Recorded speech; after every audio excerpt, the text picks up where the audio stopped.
All right. So it's Odd Splice. Jackal's here. Jackal from Hello. Mammonburg, everybody. And we're talking slasher theory and history. Like, think of the early part of this episode as sort of slasher 101. And then we're gonna dabble in some advanced slasher theory and wild speculation later. Jackal, enlighten us. Take us through the prehistory and evolution of the slasher. I would love to. So, humans like conflict, generally, either simulated or real. I think it's something about us that we enjoy. It's why in stories there has to be conflict, even if there isn't any violence. But for the longest time, humans, we have this pull toward some kind of conflict or resolution in the entertainment that we either participate in or consume. This technically could even go back to all the way to the Colosseum and gladiatorial combat. Either whether the violence is simulated or is actually happening, there's a pull that we have to to watching to watching like aestheticized violence. And this kind of has its roots in a lot of older, like very, very violent plays, particularly called, there was a French one called the Grand Guigon, which was uh, it basically just like a hyper violent play. I'll send Josh a screenshot of sort of one example of like the simulated violence that would be in this play, which probably for modern sensibilities isn't too violent, but for the time in which the play came out, it was pretty jarring, at least like for sensibilities at that time. And there's always been this pull and push with that kind of violence. It's both seen as trashy, but also it lends itself to being high art, if that makes sense. Yeah, I think I'm tracking. Yeah, this is yeah, so it's like it's a stage play, but it's a black and white photo of a guy getting his throat cut, basically. Yeah, and like the level of violence, like probably nowadays you would see something similar to this, even on like network television, more or Right. Yeah, less. no. Yeah. It's like this wouldn't be out of place on a cop procedural. Like there's like on the more graphic side of a cop procedural. But yeah, it would not offend the bourgeois sensibility. But it did then. It was Right. controversial. And of Yep, course, I believe it. Yeah. of course it's French, so there's that why to push against sensibilities. Um, but it was also popular. Yeah, yeah, okay, that makes sense. Like it was a sort of a high and low thing. Exactly, yeah. So you had like a pre Hays Code Hollywood had violent movies, not too disturbing or violent to us nowadays, but they existed. And then when the Hays Code came in 1930, that's when a lot of that was put on the kibosh. For those who don't know, the Hays Code was the motion picture production code, or the Hays Code, was a way of internally censoring movies so that the government didn't come in and do that. The Hays Code would then lead up to the MPAA, which we still have now, which is a less strict code than what existed then. I mean, the Hays Code had that you couldn't have, there wasn't supposed to be. I mean, I could go for some of the stuff here it has. You can't have miscegenation, you can't have white slavery, you can't have any interference of sex perversion, no illegal traffic in drugs. You can't ridicule clergy. Um, uh, like it was pretty restricted in some stuff. There's some stuff which it rightfully restricted. Other stuff, however, was pretty on the nose as to why they didn't want that in movies. Yeah, no subversive themes, like you can't have like amoral protagonists winning or anything. Like you just have to show consequences for violence. Which is to say, like good shit got made under it, but it was like a wildly overzealous like self-censorship. Like that's why eventually it was sort of phased out as we sort of got once you get like to like the auteur era, that's of the quote unquote auteur era of filmmaking. The Hays Code is not at all in effect. I think I don't actually know when the Hays Code it was okay 54. Oh, it ended in 54? Yeah. Uh Interesting. Actually wait, it was abandoned by the late 1960s. Enforcement had become impossible. I like that. Okay, yep, yep. Okay. So I think it hadn't been abolished, but like like Rosemary's Baby gets cited as like an early post Hays Code film. Yeah, that movie could not have been made under the Hays Code. But even then, like it there was a point where like a lot of sort of like these means of like mass sort of censorship kind of start to not work because eventually you can kind of begin to ignore it at some point. Right. Yeah, yeah. Because it doesn't have the force of law and, you know, it's whatever the market dictates at the end of the day. Exactly. Yeah. Off mic, I guess, off recording. I was talking about Herschel Gordon Lewis. I mean, you know, that was the drive-in circuit. This is a guy from like Illinois who was shooting like nudie cuties in Florida and then just, you know, had some success with it and decided, you know what I really want to do? A gore film. And then he invented a genre. And it was just to like gross people out at drive-in movies in Chicago and Southern Illinois in like the early 60s. And then suddenly it's a linchpin in film history.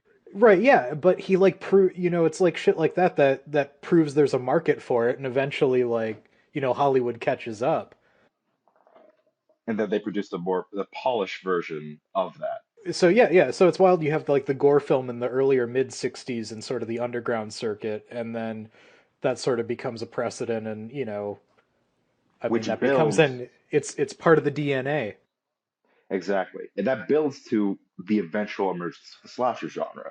So like you had there were the sort of like the elements of the slasher genre. There were elements of it even in like crime fiction, um, like crime and horror fiction. Was there were elements of it that would as this genre, this subgenre of horror was beginning to bubble and mature. You had elements in it from there was a book called The Circular Staircase, which was adapted to a silent film called The Bat. It was about guests in a remote mansion being hunted down by a killer in a grotesque mask. That sounds like a slasher movie, right? Yeah. Man, you could even go back to like Cabinet of Dr. Caligari, German Yes. expressionism. Like that's a creepy dude in makeup with a knife. You know, the Yep. somnambulist killing One could folks. also argue that like mysteries too play into the origin of the slasher. Oh yeah, yeah. Whodunits, murderers, Sherlock Holmes for sure. Like like crime fiction, I think especially is crime fiction and mystery fiction and whodunits play into the emergence because this all goes into like forming the backbone DNA of the slasher genre and the tropes that will begin to form like core like they kind of form like the core DNA of like what defines a slasher as a slasher, which we will get to. It makes sense as kind of leading you up to it. Hell yeah. So you had like haunted house movies with big imposing houses. You had like crime fiction. You had films where there's like something anything where like there's this strange other that's menacing an innocent group of people. And also even I would argue the noir genre having that moral ambiguity and placing and sort of tying with the mystery genre of is the story that you know the exact story? Was someone wronged? Is like making there be more ambiguity in a violent place. This all sort of builds into like what becomes the slasher genre. Another aspect of the slasher genre, we probably will have time to get into it into this episode. If Josh if you wants to have me out for a second one, I would love to talk about like women in the slasher genre. Oh, I mean, yeah, that obviously deserves an entire episode in and of itself. There, So, there's a whole essay on it, Men, Women, and Chainsaws, which everyone should go read if you haven't read it. I mean, yeah, that's a lot of early, or maybe not early, but classic feminist film critique centers on horror and the slasher genre. It's sort of like it's a bit older, but I think that it's another aspect of the slasher genre which you kind of the sort of like you kind of need to have you need to know it a little bit to sort of like understand how the genre got to where it is now and why it does the things that it does. Um, Another aspect of the slasher genre is the revenge story. And revenge stories play a big role, sort of like in books and in plays and in early films. An early example of a revenge story was The Terror. It was a pre-code 1920s movie about a maniac seeking revenge on a group of well-to-dos who had wronged him. Interesting. So all of this is to say, this is building up to also to mention Agatha Christie is a big influence of the slasher genre. That kind of uh, like mystery, murder, whodunits, all of that sort of builds to what will become sort of like a big core foundation of the slasher genre, Alfred Hitchcock's Psycho, which is basically forms begins to form like the template of the horror, not the horror, the slasher genre specifically. It's based on a book that takes its inspiration from Ed Gein, who also has had a pretty big influence of the horror genre and specifically the slasher genre because he's inspired two figures that will become pretty important to the slasher genre, Norman Bates and Leatherface. 100%. So Psycho was released in 1960. It had like it may seem like pedestrian to us now, but Psycho was a shocking movie, and people did not want to make it because they thought we can't make this. This is too violent, it's too obscene. The subject matter is too like we can't do this. Like, yeah, it's still chilling. It's a really good movie. Uh, but yeah, yeah, Oh yeah, especially for yeah. the time. I mean, like, psychopathy wasn't a known quantity. Like, it was still a pretty new concept at the time. It was still like in its infancy of its understanding. I mean, it technically still is because the human brain is a fucking maze, but at that time, it was still very early. Psycho had a very tremendous influence on the horror genre, movies, and the slasher genre. Core aspects of it are that there is a killer, there is what will become a there's a mysterious killer hidden in the shadows, the sort of template of like a final survivor is brought in with Psycho, and sort of the slasher genre having themes of sort of like try like something like there being a mystery sort of encased uh around the figure that is hunting you down, and there also being tragedy and pathos to that figure um is seen in Psycho. Now, there was a bunch of stuff that would come out from Psycho, which I won't mention because they're like copycats. But it should mention that like Psycho causes basically a bunch of movies in this vein of like these psychological thrillers with killers in them come out. And then eventually along the way we get the giallo genre Ah, or yes. term. Now, Josh, are you familiar with the giallo genre? Yes, I have seen Suspiria at the very least. Which is I think that's probably the most well-known giallo Right, yeah, horror yeah, movie. it's the basic, but yeah, I'm aware of it as a genre, and it's something I've been meaning to explore for a very long time. So giallo comes from the Italian word for yellow. It basically it emerged from cheap paperback like crime thrillers that had like yellow covers because that was a cheap pigment to print, and that would go on to basically like the giallo genre is another core pillar of sort of forming the slasher genre into what it is. There is how do I fucking describe this? Like, there's like there's mystery. There's this sort of like combination of horror and crime with intense violence, eroticism. There's a mysterious killer who is masked, whose identity is not revealed until the final act.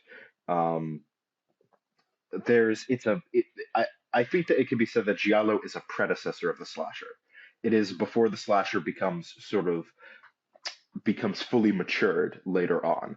And most giallo would follow in the 60s and like the sort of like through like the mid 60s, 70s. That's kind of where like giallo would before the emergence of the slasher genre. That's where and it was coming from Italy specifically. And I will also send another sort of a example to Josh of a typical sort of like kind of what I mean by this is forming a like an underlying DNA for the slasher genre in Mario Bava's Blood and Black Lace, Oh, the okay. mass killer in that. Um, it should be known that giallo killers often use firearms or something like that in their acts of depravity, which is a kind of subversion with the slasher genre. Firearms aren't really used a lot. There are exceptions to that, but generally, you don't really see a lot of guns in slashers, and when you do, they're not very effective. Right. Yeah. Yeah. They're not the preferred weapon of the slasher protagonist. So, Josh, if you would like to describe the picture that I just sent to you.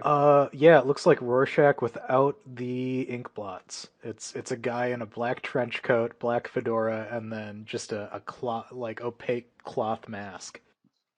Yep, that is typical giallo killer is masked in some kind of like like almost like noir swanky attire, or sometimes Yeah. not. Like sometimes they're in like regular clothing. That's another thing is that like at this early point you don't have the outfit for the killer. You don't have this big sort of like defining like them being this almost like icon in of itself. Right, right. I mean, it's yeah, they're the goal is inconspicuousness. Exactly. And also fear. It is a big aspect is obscuring features which humanize people. Because when we look to humanize someone's face, we look at the eyes, because the eyes are the windows into the soul. When you don't see that, anything could be happening. Another example of this sort of momentum to the slasher genre is the exploitation film, the grindhouse movie. Your cannibals Holocaust. Yep, your cannibal holocausts, your cannibal movies, your like Yeah, I know. It would have been more the late '60s, early '70s variety. I know Cannibal Holocaust like post dates the emergence of the slasher. but like the like that kind of like these are cheap, bloody, not at all like tasteful movies that are just often they're based on urban legends. Like there is one which is called Fright from 1971. It's about the babysitter and the man upstairs urban legend. Which is like it's a violent cheap movie which was made for drive-ins, but like there's like the drive it cannot be overestimated the how much the drive-ins played into the horror genre as a whole and letting it sort of like have that comeback because it allowed it and also not just horror movies but also just sort of like indie movies in general. So it allowed for you to like to get out sort of like the studio system and show and just you could just like hey I got this movie, you can charge people this amount of money here. Yeah, man, I don't think people really understand the sort of materiality at the core of film distribution, or just it used to be about lugging physical reels of film, and these were things that had to be like developed, and then there were a bunch of different places that would play it if you had it. Like it was film now, it's just content, it's just data. Like we don't really, it's not like an object or an artifact so much anymore. And a haunting fact of the world is like because it's film that needs to be developed, like you have to pay a lab to develop it, and so there's just a ton of film like stuck in development labs that nobody could pay for. There are more movies that haven't been released than have ever been released. and then like most of the movies that have been released have been lost. Basically since the dawn of the medium. of the meat like the amount of films that just are just gone forever. We cannot count them. It's so many. Like Yeah. I think that we're a bit the sort of digital media has spoiled us in having this long-term preservation because before it was work to make sure that these things were preserved. And before, like for a lot of stuff early on, you didn't preserve this stuff because it wasn't worth anything. Like you didn't preserve your ground like a grindhouse horror movie.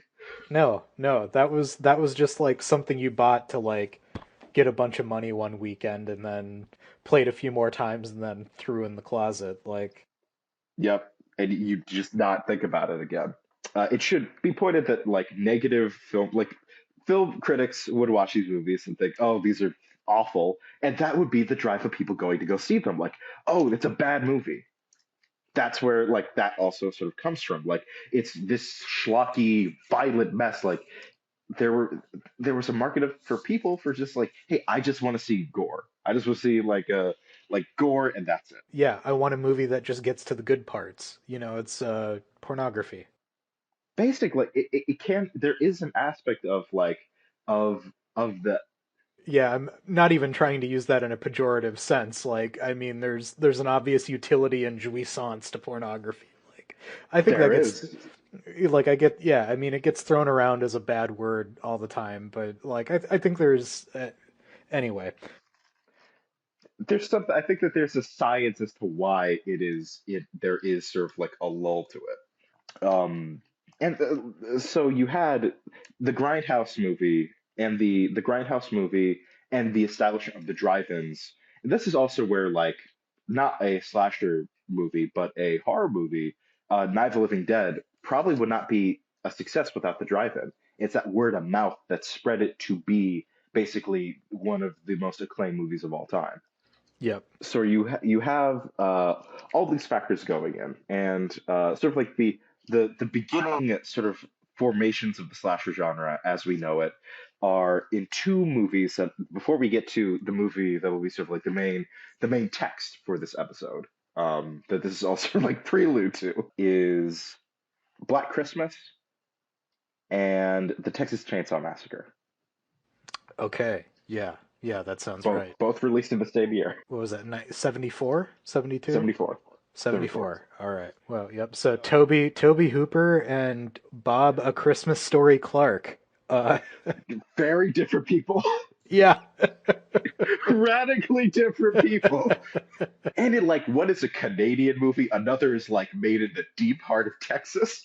Josh, have you seen Black Christmas or Texas Chainsaw Massacre? I have seen Texas Chainsaw Massacre. I have not seen Black Christmas, but I have listened to a podcast about Black Christmas, so I'm That's aware enough. of I'm aware of the premise. So, should I give the summary of what these two movies are about, or would you like to? Go for it, man. So, Black Christmas is it's set in a sorority house in I think it's like the it's before I don't think it's quite Christmas Eve. Like it's in a break has begun. So it's about a bunch of sorority sisters and the den mother who have been receiving very disturbing, threatening phone calls throughout the movie, um, and are eventually being so they're being stalked and threatened by phone call, and are eventually being murdered by a killer that we never see, who just goes by the name of Billy, who has an incredibly disturbing voice.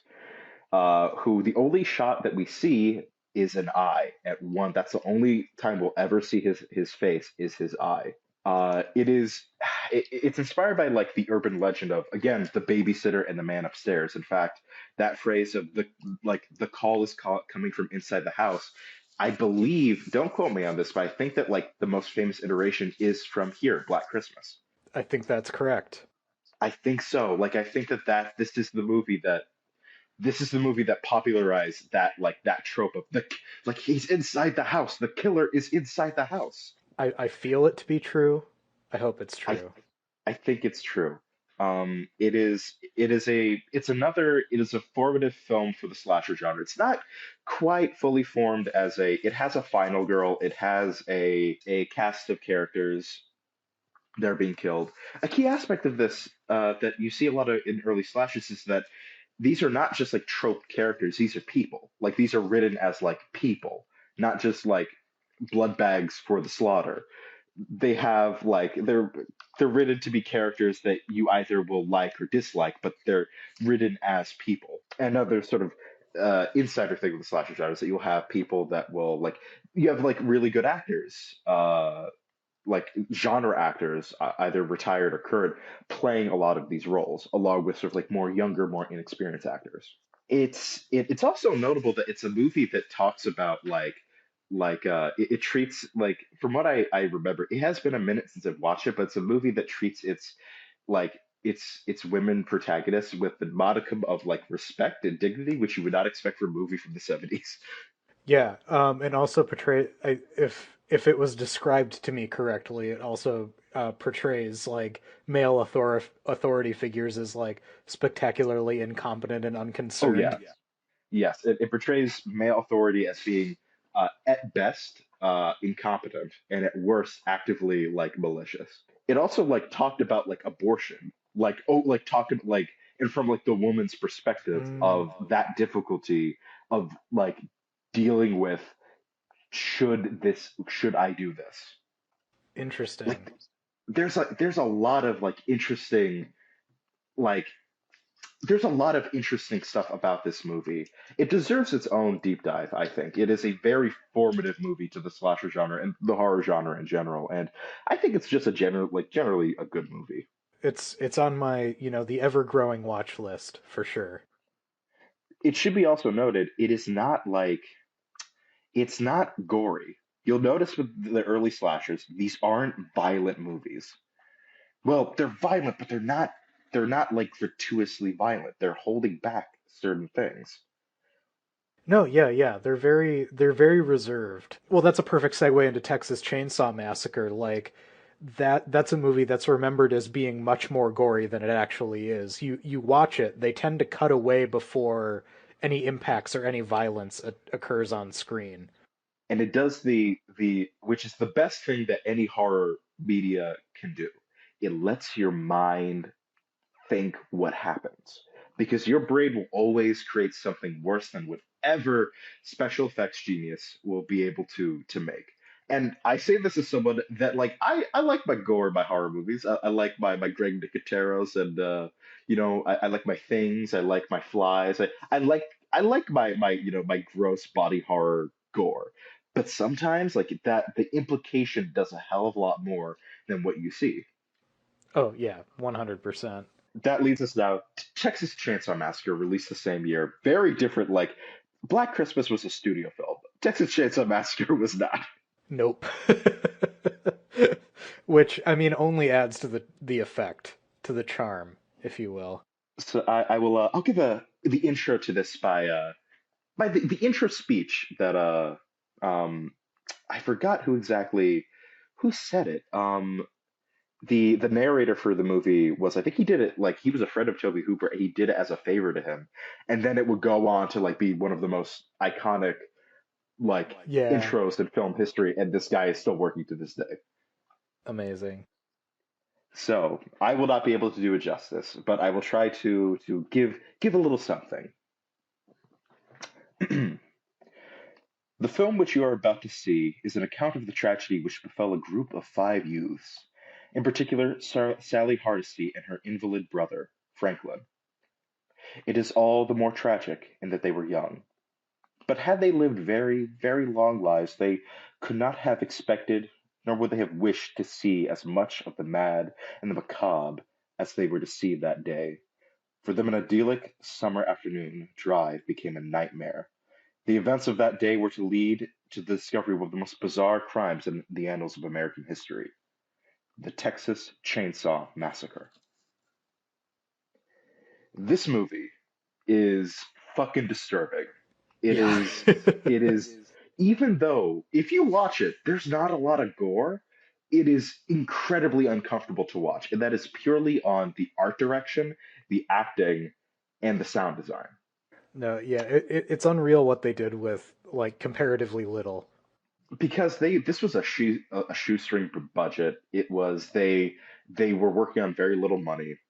The sort of the effects that they were dealing with, the actual like set designs were often they couldn't afford like fake bones, so they used like real bones, Oh man, which yeah. uh when you are using like real like roadkill and like carcasses in the Texas summer, boy, it makes things smell real bad. For sure.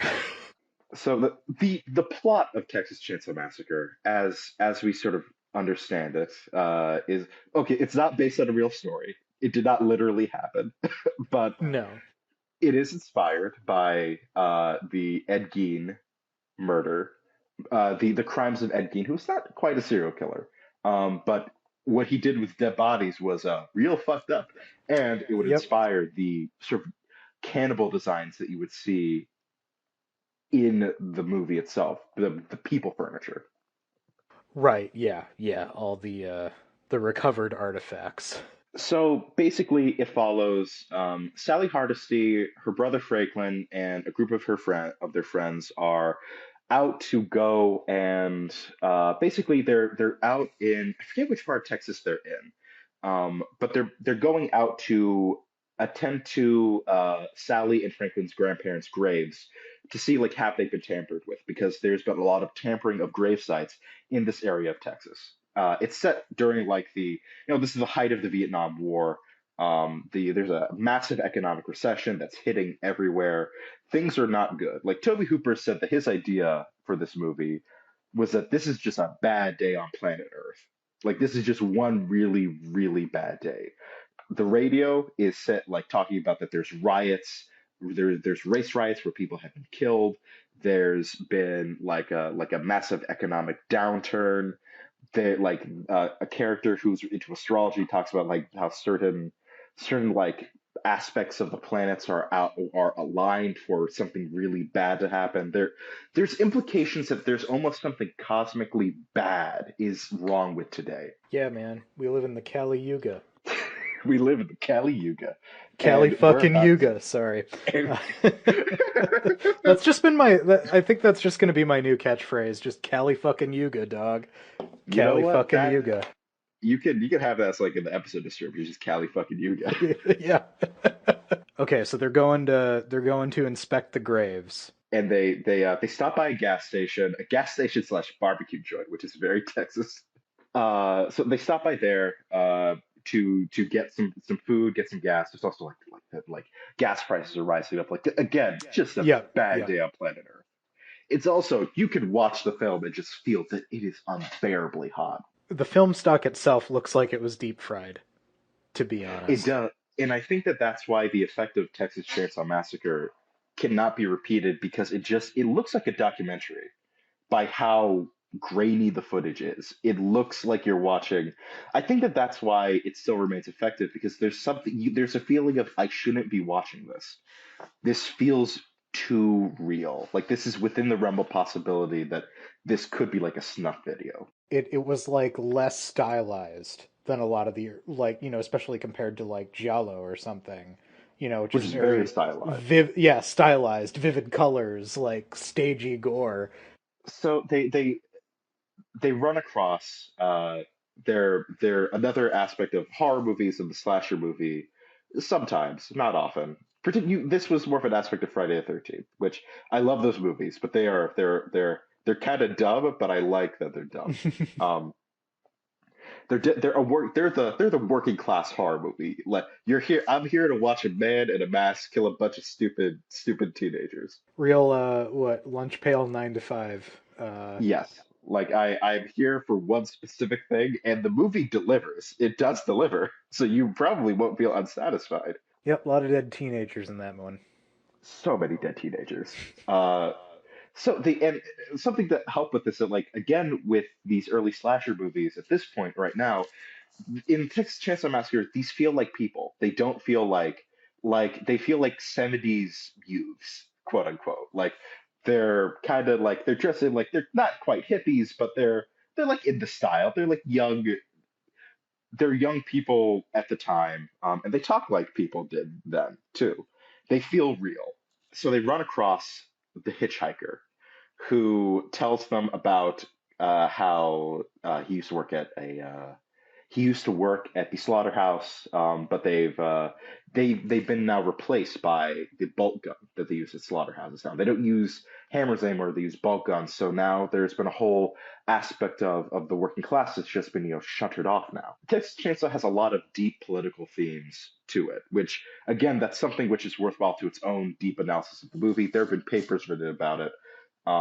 Go read them, go watch them, and maybe if Josh ever wants to do a deep dive analysis, I'd be happy to come on Yeah, to for sure. to do that. But at the moment, I suppose there there is are a task at hand that we should there is yeah. so the hitchhiker has the yada yada. So that we can get to the to the actual main topic of the episode. Yep. So, well, Texas Chainsaw Massacre, we all know what happens. Like, all these, Franklin gets killed. Everybody gets killed except Susie. She escapes. Sally, yeah, Leatherface waving the chainsaw in the middle of the road. Iconic closing shot. Just the rapture of living to see another day as Susie speeds off into the sunset in that truck bed. Uh, just screaming, sim- just like laughing and crying, covered in blood. oh my God. Yeah. Just one of the heights of American cinema, to be honest. Unironically, yes, it is. I think that it is one of the best movies ever made, in my opinion. For yeah, 100%. So that was released 1974. These are like they're again, we got the killer, we got a cast, we got a final girl, but something still feels a little off. It's not quite, this isn't quite a full slasher movie yet. We have to wait a couple years to get to what would become the fully realized slasher movie in its like the thing that would define the template of the slasher movie. And it's John Carpenter's Halloween, released in 1977.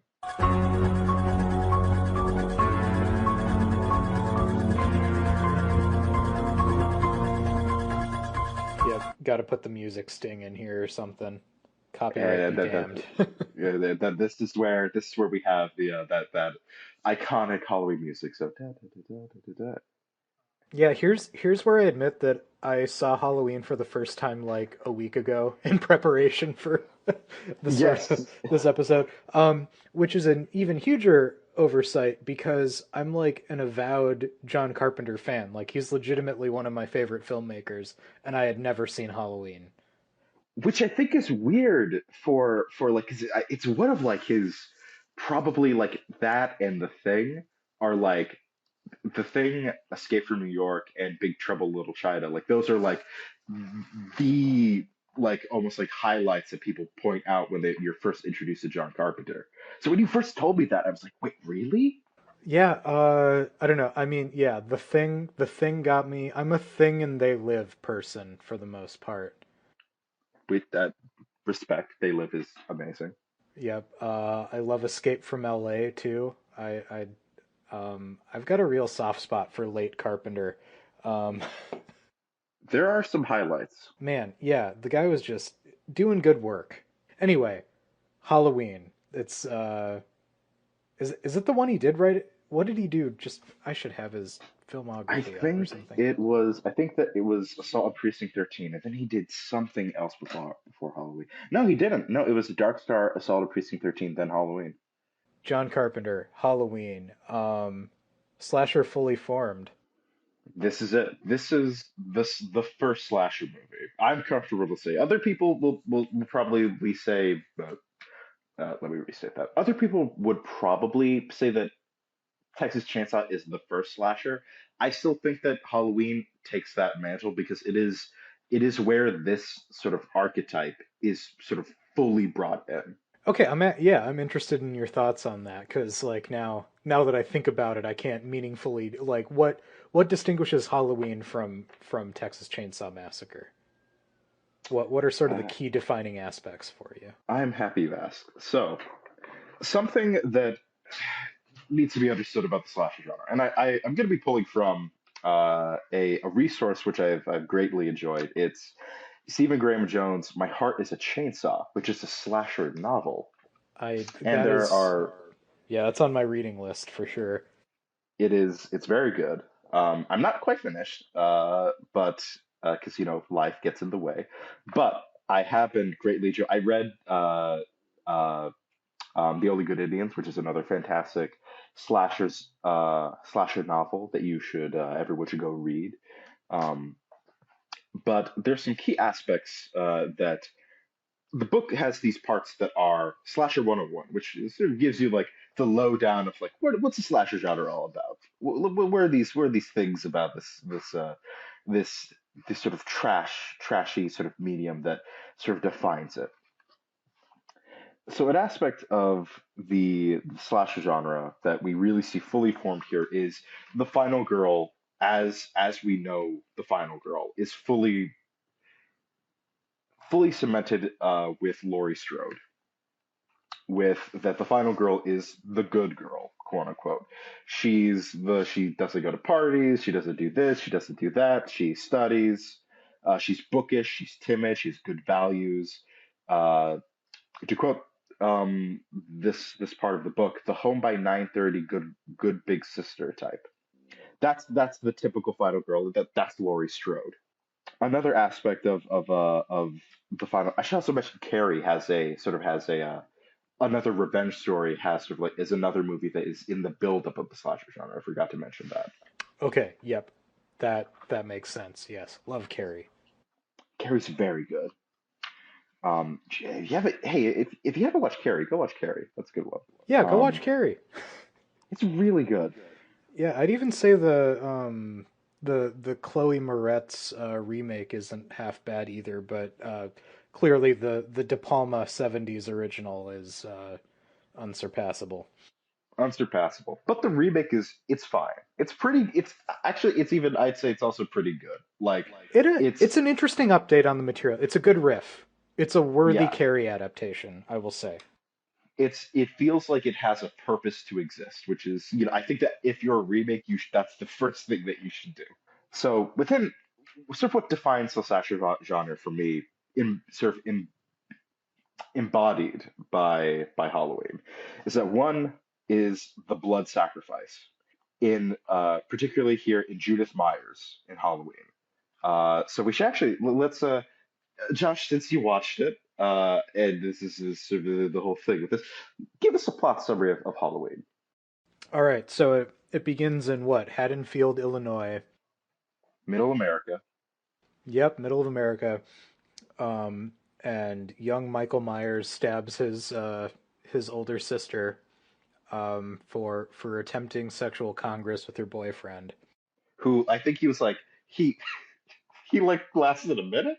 Like they went up there for like a minute, then he came back down like zipping up his pants. Right, yeah, yeah, just right, awful teenage sex. So yeah, it kills both of them, locked up, and he was what, 6 years old. Discovered by his parents holding a bloody knife. Like just like that scene was so good. Like pulling like his parents roll up, pull the clown mask that he has on while he's holding a big bloodied like steaks knife. Um, Yeah, as like the camera pulls back with this, like he looks almost like shocked. right, yeah, yeah, like he's not even sure what he did. Anyway, yeah, the kid gets yeah, powerful imagery right out the gate. Kid's institutionalized. We go what, 20 years later? 20 years. 20 years later. Day of, yep. So that was Halloween night, 1960 whatever. 1950 whatever. I guess the years don't really matter. It We're happened 20 jumped to years ago. sometime in the 70s. Michael's like now like 20 like 1920, like young adult, very young adult. Yeah, Michael Myers breaks out. Donald Pleasance has to track him down. And meanwhile, it's Halloween night. There's not a parent in sight, and Laurie Strode is babysitting when Michael comes back to town. He comes back home. And the bodies start hitting the floor. So the blood sacrifice. What is the blood sacrifice?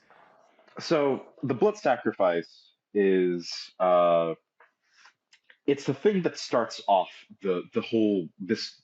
if you want to call it the tragedy of what's about to happen. Usually the blood sacrifice, a huge element of slasher genres is that these are they're almost like morality plays in how these things are. There's moral ambiguity, but there's also the reason why these things happen is that there's a clear wrong that was committed. And I think Halloween is still an early slasher because a clear wrong that was committed was that instead of babysitting or watching her younger brother, Judith Myers is off to have like 1 minute wonder sex with her boyfriend. Within the realm of the slasher, that's still something. You like within the slasher story, you done fucked up, and when you done fucked up, someone is going to come to answer that fuck up.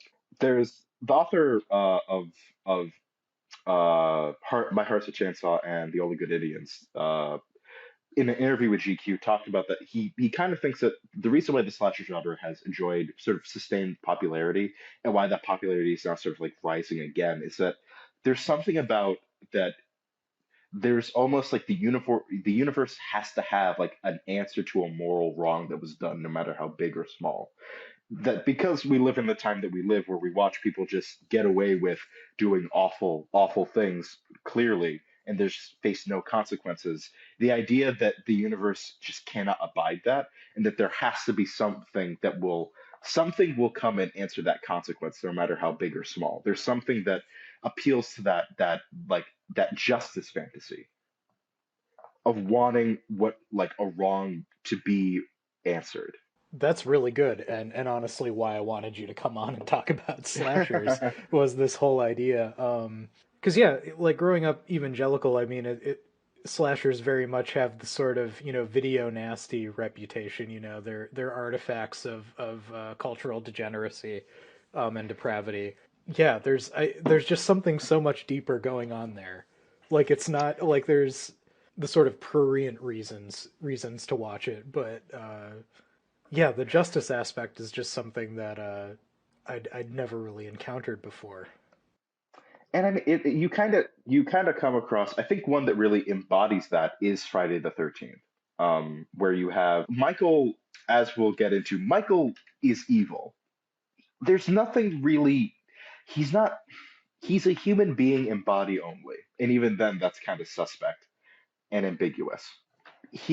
Michael is just pure evil as almost like as an anthropomorphic shape. He kills because there's not like a deeper psychological reason to why. He just is, and that's what's scary. But with someone like Jason Voorhees, Jason was like he was a mentally ill kid who had physical disabilities and was ruthlessly bullied by children at the summer camp that he was at till they drowned him. Yeah, yeah, he was failed by the people who were responsible for him. And the counselors were off fucking.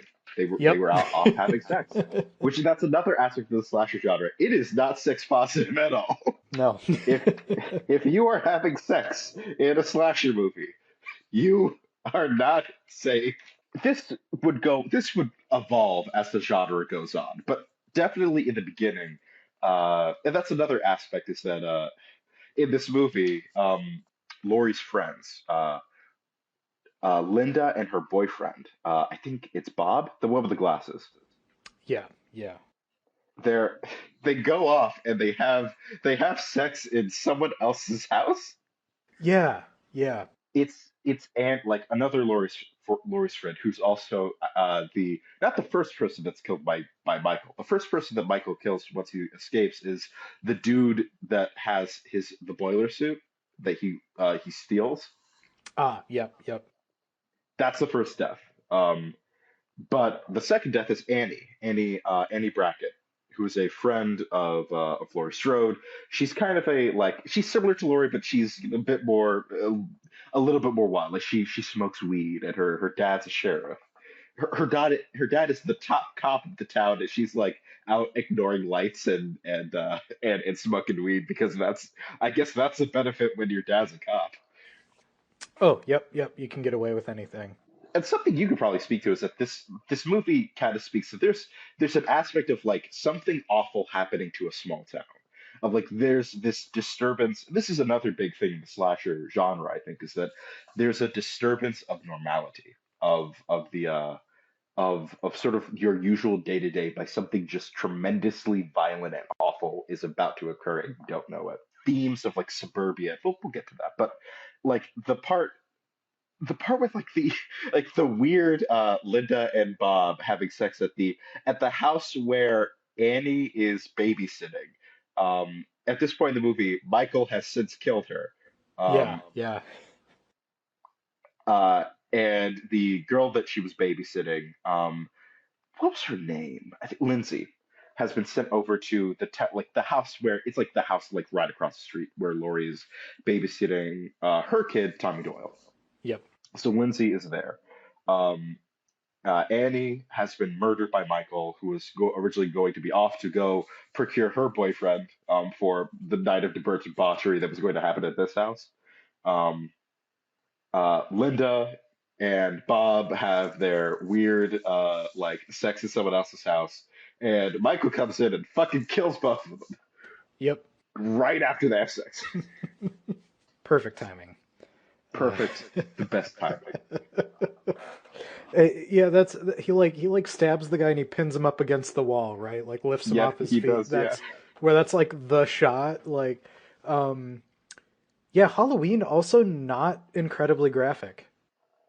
Yeah, that's another sort of what I think that we've been sort of pushing so far is that these early slasher movies, and even the first sort of properly fully formed slasher movie, are not gory. Yeah, they were more suspenseful or thrillers or more classic horror constructions. They weren't the corn syrup soaked shit doesn't really well, I mean there were always gore films, but I mean that doesn't really become like standard in horror till the 80s. Yeah, like when you get to like the late 70s, early 80s, that's when you get like the full on like corn syrup drenched gore. But so far, like these movies are not incredibly violent. Well, again, they are violent, but Yeah, they people are like teenagers are getting killed with a butcher knife. Like I mean it's a violent film. it's like a teenager gets strangled to death. One gets like impaled with a butcher's knife. Like he gets like implanted into the wall of the kitchen. Yeah. Another is like choked out with like the phone cord as like Lori listens to her die. Oh yeah. uh. These are like it is, and then Texas Chainsaw Massacre is God. You don't even need to describe what happens to those characters Right, in yeah. that one. But it's Like I all mean it's like right, yeah, implication. it isn't to say that awful shit isn't depicted, but it's not, the camera cuts away. Like it is more suggestive than not. And something to sort of keep in mind with Halloween is that a lot of the violence is cast in shadow. You don't see a ton of it. I think there's the most graphic shot in the movie is probably when like Laurie stabs Michael in the eye with a clothes hanger. Yeah, pretty much. But everything up like leading up to that has been all implication, which is good because it also builds the threat of Michael, who has been basically stalking Laurie this entire period of time. Like this is a neat thing that Carpenter does is that if you look in the shot in a lot of the shots, sort of like preluding to Michael's night of chaos on Halloween night, you see him in the background. He's somewhere there. Yeah, yeah. He's either like creepily standing just out of the eyes, like just out of the eye's view, and then if you focus, he's gone, or he's driving around. Another aspect of of the slasher movie is the slasher cam, is the first person perspective of the Mm. killer, and you see that for the first time here in Halloween. That definitely felt like an innovation for sure. And then from there, that would go on to define the slasher genre. There's something uh, like you. Killer cam is in almost every slasher movie in some form or another of seeing the killer's perspective. After that, I mean, you have the conventions nailed down. It's all about your set pieces and your kills, and the killer cam is an element of that. Like it's building the Exactly. language. Yeah. You also have So that's the second thing that you need in a slasher movie, which this one has. You didn't really have in you had that in Black Christmas. You didn't really have it in Texas Chainsaw Massacre. The adults are fucking useless, Yeah. with the exception in Halloween of course our savior of the movie, the ignoble Samuel Loomis, played by Donald Pleasance. I think that aspect of the movie was the most striking, was like the relative absence of like adults in general. Like there was just kind of Dr. Loomis and the sheriff, but then no parents whatsoever. Like it's just teens and children in houses. Which is another aspect that it of the movie, is that there's a vulnerability. There isn't these authority figures that are gonna keep you safe. And even the ones that are trying to that you have Donald Pleasance is the only one who believes of like the adults shown in the movie that like believes the danger of Michael Myers. Yeah. The you have the nurse that he's with, but she's dealt like with that she's out of the movie like right out of the gate when Michael like pulls her out of the car to steal the car from her. Where they're like at the beginning where they're coming to transfer him. Yeah. And then there's like I don't think he's named, but he's the guy who's running the mental institution where Michael is, and he just fully just disregards Michael as a danger. The only and the sheriff does at first too. The only person that like believes the danger that is coming is Donald Pleasance. Well, because he knows it. Yeah, he's been there's that particularly famous speech that he has in the movie that of like why he how he knows what Michael is, that he's pure evil, that there's nothing behind those eyes but they're blackened eyes, the devil's eyes. I mean, you can Yeah. even maybe like, he's there's like that speech is iconic because it it does a lot with like he's just like a killer like murdering babysitters. But there's something about that speech which makes him seem almost a cosmic evil. Right. Yeah. Yeah. Just an unstoppable force. There was a good. So I haven't seen.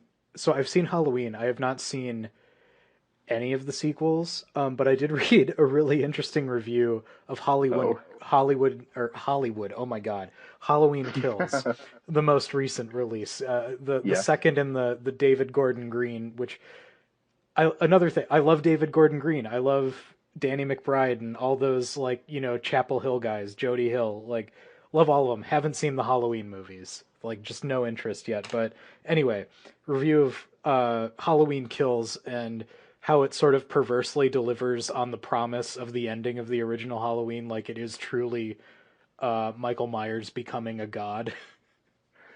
And that's the thing. Like Halloween Kills is I like Halloween Kills. I like the David Gordon Green Halloween movies. Especially Halloween 20 that was 2018. That was a really good one. The Halloween sequels are a mess of different Yeah. timelines and Yeah. like there's a aspect of like there's a Celtic pagan cult that Michael is like a it's the Curse of Thorn trilogy where Mike the reason why Michael is what he is that there's a pagan cult that every couple hundred years they pick a family to terrorize that they will to bring about evil in the world and the the male child is going to be turned into the supernatural killer where he's going to be made to for the blood sacrifice to happen he has to kill his family kin, which means that he has to kill this is a big part of the movie of these later movies is that Laurie Strode is Michael's sister, so Michael has to go kill either Laurie, his daughter, or someone who is related to the Myers family. Oh wow. It's so dumb. It is so dumb. It's an example of overly explaining something that did not need to be explained. Yeah, and so that's kind of why I like sitting in ignorance and just having like the my only impression of Halloween is just the original text right now. Like I'm clean. You're Uh, clean. You are not tainted by the sequels um, that have like there's Halloween 2, which is where oh hey Laurie, that's actually his sister. okay. Uh, Um, But okay, so I think maybe we should try and think about winding down here. But I think there's something I want to stick with and maybe explore a little bit. Yeah, Is the idea of Michael as a shape or a force or a god, and why he comes to being in the suburbs in the Midwest specifically. yes. What does Michael Myers embody about suburban America in the latter half of the 20th century?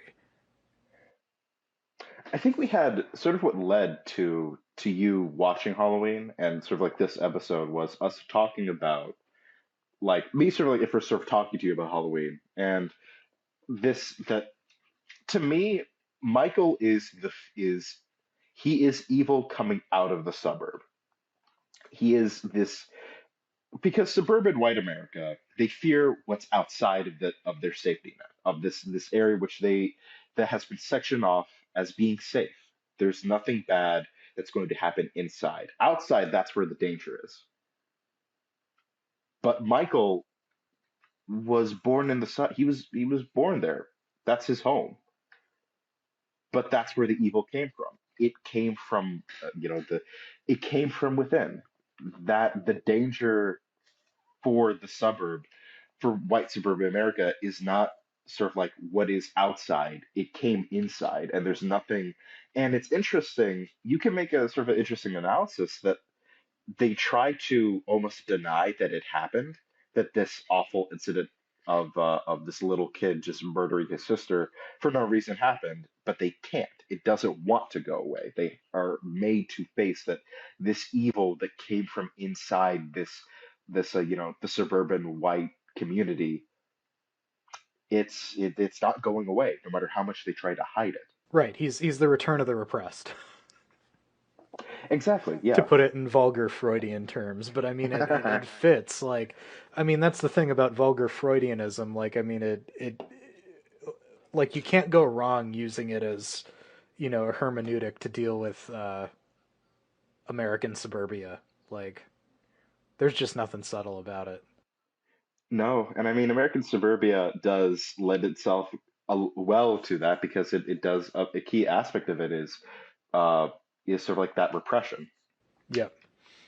Right, and sort of structuring everything around a very white patriarchal family arrangement uh, that is explicitly authoritarian. Um, Related, unrelated, like bear with me here. This is gonna feel like a wild tangent. Okay, Um, I'm for it. Let's do this. but I'm gonna bring it in for a landing, and that's gonna be extra funny when you realize what I want to talk about here. So Okay. I've been reading. I spent the day at work reading a Pathos blog about the Left Behind books, and it kind of goes Okay. it's page by page analysis, but it's by a progressive evangelical guy, and it's like a pretty good read on it. Like it calls out all like it's a good read on the fact that it's like mostly a cash grab, and it's a good read on the sort of psychology of LaHaye and Jenkins. It's incredible. Good topical political stuff from the time. Like it's just a good work of uh, analysis in a blogging format. I mean, it's not serious scholarly work by any means, but it's more than Left Behind deserves. But it's I don't, he does refer to them as the most evil books ever written, and he builds a very good case for it. But the reason I bring it up is he refers a lot to the warped sexuality of Rayford Steele, one of the two lead characters of Left Behind, and how he's got that like Madonna whore complex all over the place. Like there's so like the Left Behind books themselves are just like conspicuously sexless. Well, that's a thing with like conservative Christian fiction and media is that they really don't like to acknowledge that like that sex is a thing that exists. Yeah, yeah. So Rayford, like the first part of the book is him like being guilty about this like not quite affair he's sort of contemplating having with like a stewardess that works on his plane. And of course his wife disappears and he gets left behind. And so he's just, he's like, my saintly wife who I did not appreciate while she was here. Meanwhile, but he just go so in these blogs he just goes on to elaborate on how like this fundamental fantasy of like controlling other people and then but still getting off on his own sort of like moral code and superiority. Like it's completely a narcissistic game, and like even points out how he disregards all of this horrific suffering around him, you as he like lands a plane on the tarmac at O'Hare, and there's just like burning wreckage and dead bodies everywhere, but he just sort of like stoically walks to the terminal and doesn't help or anything. um and then and then he hitches a helicopter ride to Naperville, which is a Chicago suburb. Famously very diverse places, those Chicago suburbs. Right. Yeah. Anyway, I just thought that was like a good illustration of just like the exact texture of patriarchal fantasy that the suburbs are built on, and that like a figure like Michael Myers is a response to. So I don't I know what we think want no, to do with that. I think I agree. I think I see where you're coming. Like there's because that type of dude is the dude that Michael just kind of stabs without thinking. Like that is the kind of if Michael was in Left Behind, he probably would have killed him like before he got to the plane. Right. Yeah. But like, I see what you mean in that like this is this kind of like he epitomizes like that the strong uh w- the strong white male head of the household. That stiff upper lip that keep as the world is literally falling apart. Um and sort of epitomizes like those like the themes of like white conservative masculinity. Yeah, right. I mean, so like the whole sales pitch for the suburbs was like, oh, it's a great community to like protect and raise your family in. But the fantasy isn't promoting the flourishing of the family; it's domination and control of the family. Right. Like that's It's and I love how Halloween like portrays the suburbs as like very isolated and quiet and deserted. You know, and all that these are supposed to be signifiers of why it's such a safe place, but that's exactly how like Michael can kill five people unchallenged. yeah, like it's wild to think that like five people in this in the movie's timeline, and sort of going off of the current canon, which is the 2020 David Gordon Green sort of that timeline. This night, Michael kills five people. Like that is like five people in the suburbs is a fucking big deal. Like that's a Yeah, big yeah, deal when that happens. yeah. That's the news cycle for a year. And again, he's from there. He was born there. He was a part of like the but then like he killed his sister. They thought they did away with him. They thought that he was gone forever in that mental institution. But he came back. Like like it's wild to think that within the context of within the internal Halloween universe, like in Haddonfield, this probably just was the thing that shadowed it for decades. Like that five teenagers were murdered, all on Halloween night, and no one, there's nothing to stop it except a British man with a handgun. Right. And another like Laurie Strode is a big part of this movie. I would argue that I think the biggest thing that defines a final girl is not like that she's bookish, that she's sort of like good and virtual and all that. I don't think that that's what defines a final girl. I think what defines a final girl is the resolve, is of like this like sheer determination to make it to the end. Right, yeah. Survival instinct, keeping your wits about you. Yeah, there's no reason the final girl herself has to be a figure of repression. She's the final girl is just as much a subject of patriarchal dominance as uh, Oh yeah, yeah. as Michael Myers ever was. Or I mean, you we don't see anything about. Michael's father, but I mean, he could have been like Michael's dad could have been like, who's the Left Behind protagonist's name again? What was it? Yeah, Rayford Steele. Well, I mean, well, That is such a dumb name considering too. I know. Oh yeah, no, no, it's a porno name. God, yeah, but no. Ooh, yeah, yeah. So this is probably a bad thing to bring up at this stage in the game, but like, okay, so Michael Myers comes on the scene like it's, 20 years. So it's like the 50s, 60s, like that first period of like real post-war suburban expansion. Michael's dad, probably a World War II vet. What if he was, Probably. what if he served in the Marines in the Pacific? What kind of photos and trophies does he have? You know, That keeping Michael saw. yeah, keeping that's fucking Ed Kemper. His dad was a veteran. Like Yep. had a lot of paraphernalia and photographs from the Pacific Theater. Richard Ramirez, Night Stalker, his cousin was a Vietnam vet and had that's another thing. That repression is also like, the violence of imperial conquest coming home to roost. So it's not only the necessary consequences of the patriarchal will to dominate, it's also the consequences of like, being slaughtering foreign people for your country and learning to enjoy it.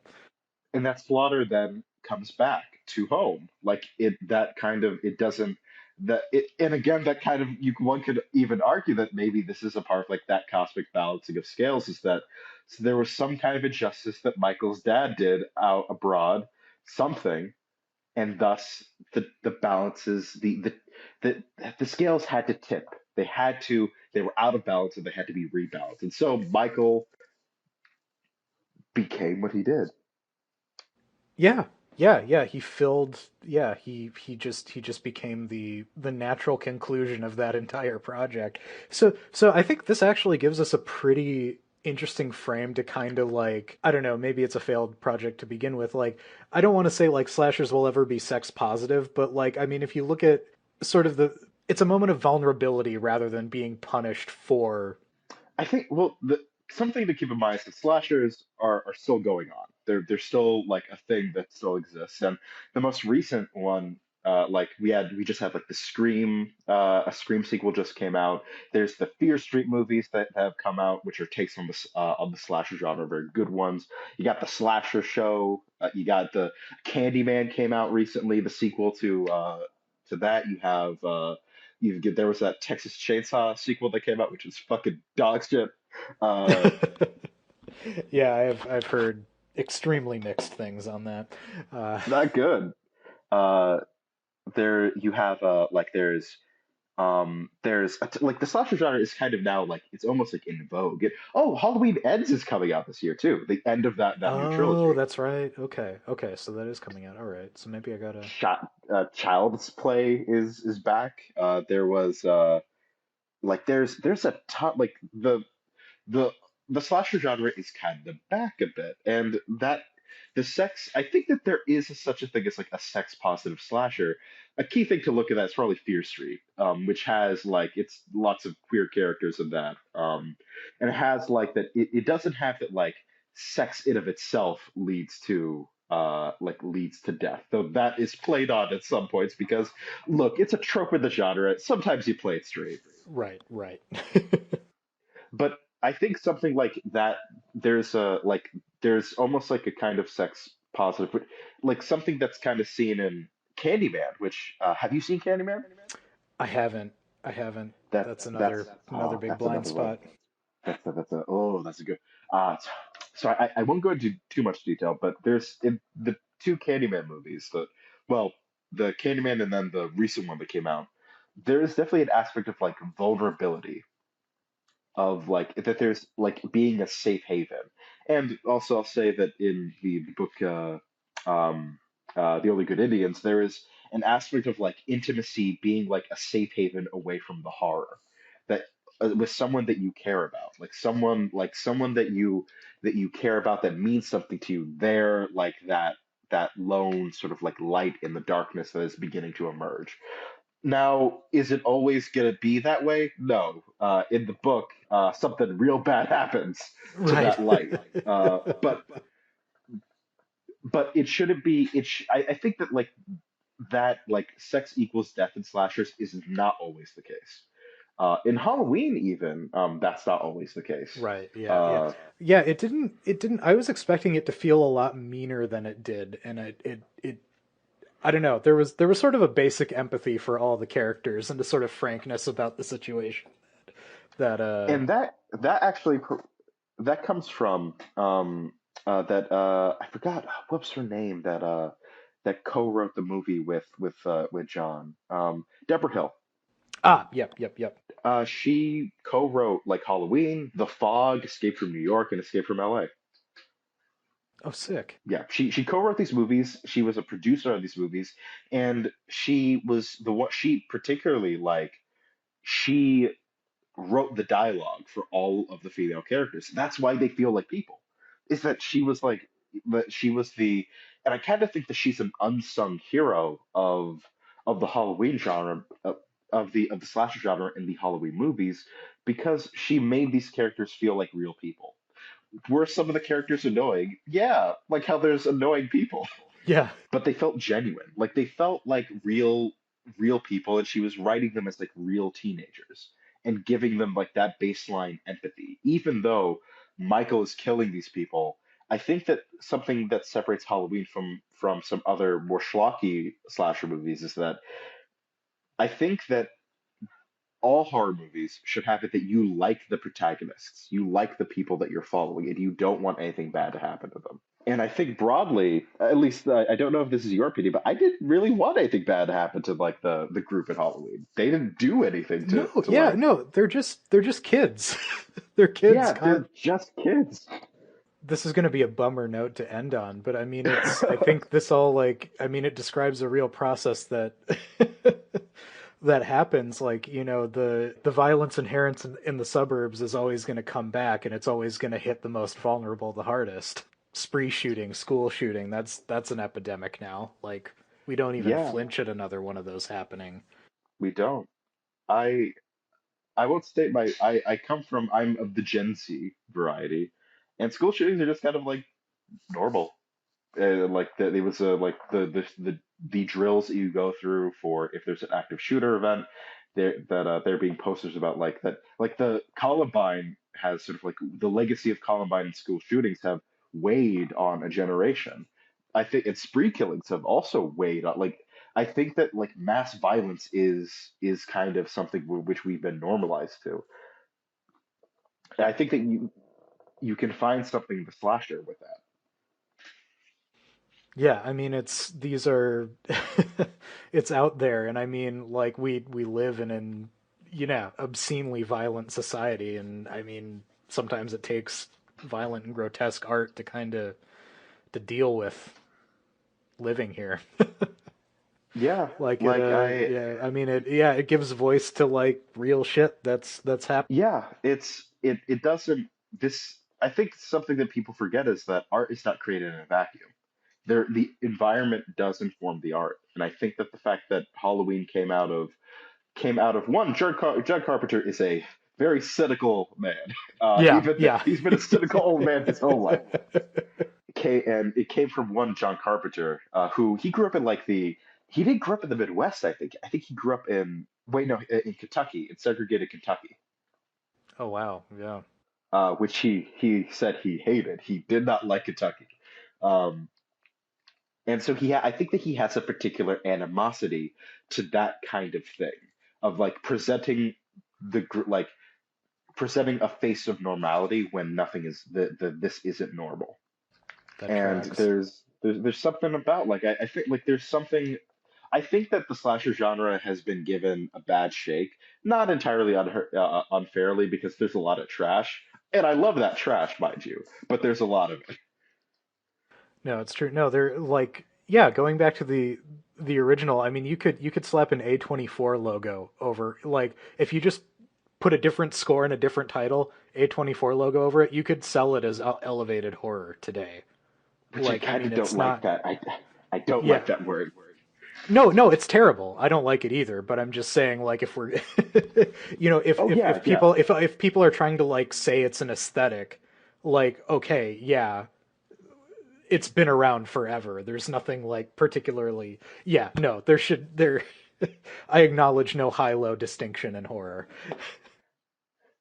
I kind of think all horror can be elevated horror, if we want to use that dumb term.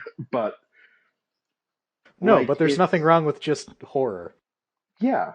I think there's always been a shame that wants to be associated with it. And I don't that's there shouldn't be because you can tell there are in all of these movies, I think, even the kind of dumb ones, there are deeper themes to them.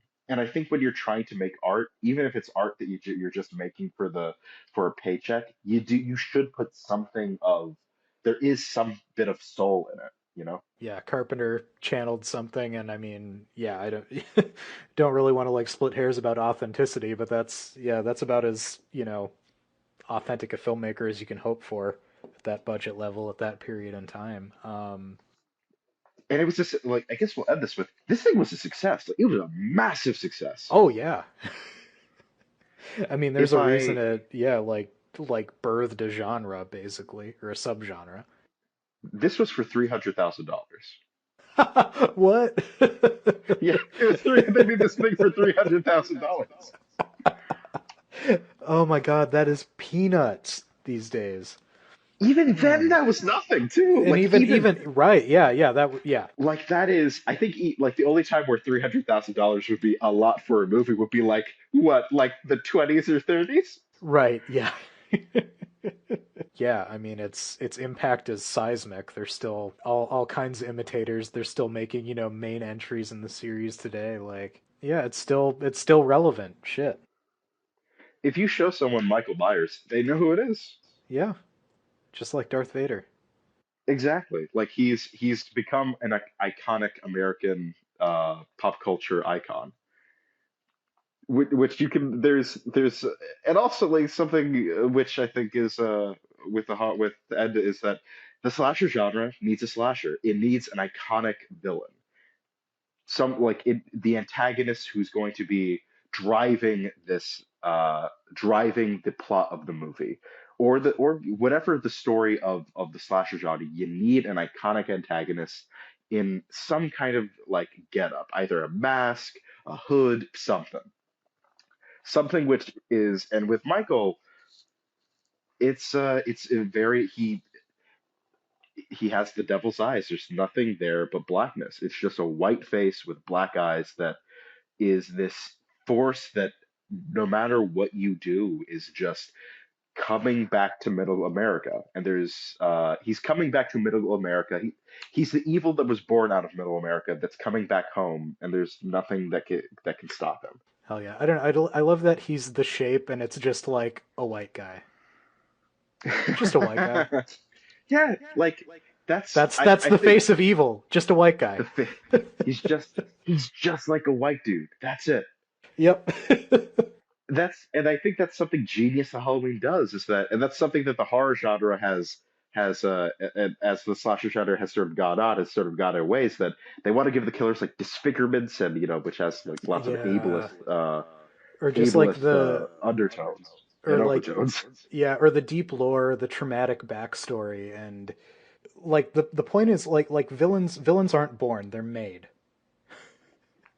You know, Except Michael. Michael except was the Michael implication is was that he just is. He just that's is right, this yeah. way. I think that that's also a fear that you could apply to. I mean, you could speak. Is there like there's a fear of not being able to control something within sort of like white patriarchal Yeah. evangelical America. Oh yeah, the obsession is with control for sure. There was nothing that they could. He just is there. They couldn't. There was nothing that could control it. Anyway, watch some slashers. Watch slashers. Slashers are like go watch some slashers. I can I recommend some slashers for people Recommend who some might not slashers. be if you're interested if this sort of discussion of like the deeper lore of slashers that they're not just like grindhouse movies watching teenagers getting murdered, but it's not just like for the body count, though that is a big aspect of it. I won't lie, and a fun aspect of it if you're a horror fan. But uh, there are also things that you can think about that I think that have been given a bad shake, and I think that they have a lot of deeper things to say. And I think that the slasher genre itself is something that is very interesting, and also just aesthetically, I think pretty cool. So to start out with, you should watch the Texas Chainsaw Massacre. It's a classic. If you haven't, it's a classic piece of American cinema. If you haven't seen it yet, the fuck are you doing? Listen to this podcast. Go watch it, then come back. Yep, co-sign that. Halloween by John Carpenter. Uh, I would also recommend Candyman from the '90s, the and the recent Candyman sequel, which I think are both genius movies, and also are the first movies that had a black antagonist in horror and a black slasher as well. Ah, yeah. Which that's a whole other thing of like race and slashers, which as a man as a person of color has a lot of that's a whole other discussion. But Yeah. um, hey, no black person dies in Halloween, but that's because there are black people in the movie. Yep. Lily White Suburb. Woo! But yeah, it's a lily white suburb. There's not going to be. I think the black guy might be the garbage man. Right, yeah. Um, so watch Halloween, watch Texas Chainsaw Massacre, watch Candyman, Nightmare on Elm Street. That's a great one. That's more of a supernatural slasher, which is a whole other sort of venue. And the Friday the 13th movies are fun. They're genuinely really, really fun. Slasher movies that are kind of like the dumbest version of the slasher, but you will have a genuinely good time watching Michael Myers' Fantastic Adventures as he tries to get these fucking kids off of his lawn of Camp Yeah. Crystal Lake. Watch the Fear Street movies, the trilogy that's on Netflix. They're pretty good. I like the second one the best, but overall, they're all pretty good like deconstructions and reconstructions of the genre. But you should watch those later. Watch some of the classic ones first of Halloween, Texas Chainsaw, Scream 2. Watch Scream. That's a really good one. Yeah, Scream's And great. it's great. It's these are really really good. The Scream movie. I think all the Scream movies, even the bad ones, like are really good. Yeah, they're a good time. I have seen, I think with the exception of some of the more recent ones in the TV show, I have seen at least four Scream movies. They are the TV show also. Watch the TV show. It's good. Like it's a surprisingly like it is a surprisingly well written show with like teenage protagonists and a fun slasher story and mystery story. Ooh. Okay, I'll have to check that out. Yeah, that's my intro list for if you want to get into the slasher genre, watch some of this stuff, and then you can get to some of the more obscure. Yeah, yeah, get to what, like your sleepaway camps, your nexts, your there's a lot out there, folks. Um There's a lot. And you know what? They're good. They are good, and they have something to say too. May not be clear what they're trying to say, but they are trying to say something. no, there is usually something trying to be expressed in all these things. All right, Jackal, where can the people find you? You could follow me at Jackal Jester on Twitter.com. I also co-host a Christian leftist podcast called Mammonburg. It is a unfocused, unrelentingly random shit show. The conceit of this show at the beginning of it was, what if Christian come town? So Yeah. basically that we are. Trust me, though, we're more focused, and we also have some pretty deep topics too. That are we take the deep, serious topic seriously and try to approach it with a place of empathy and try to approach Christianity from a place of like leftism where like we're trying to view it like I'm proud of my religion because it is a means of liberation and not a means of oppression, sort of like wanting to take that back. Yeah, yeah. Mammonburg is great. It's a great show. Yeah, surprisingly good episode on your crane recently. Uh, Thank um, you. yeah, you guys have been doing good work. It's yeah, Thank you. the show's really coming into its own. So yeah, check out Mammonburg. Mammonburg. Follow Jackal. Uh, I'm Josh. This is Odd Splice. We're out. Bye. Thanks for listening to Odd Splice. Be sure to visit oddsplice.com for all of your Odd Splice needs, and don't forget to rate and review the show wherever podcasts are sold. Thanks, everyone.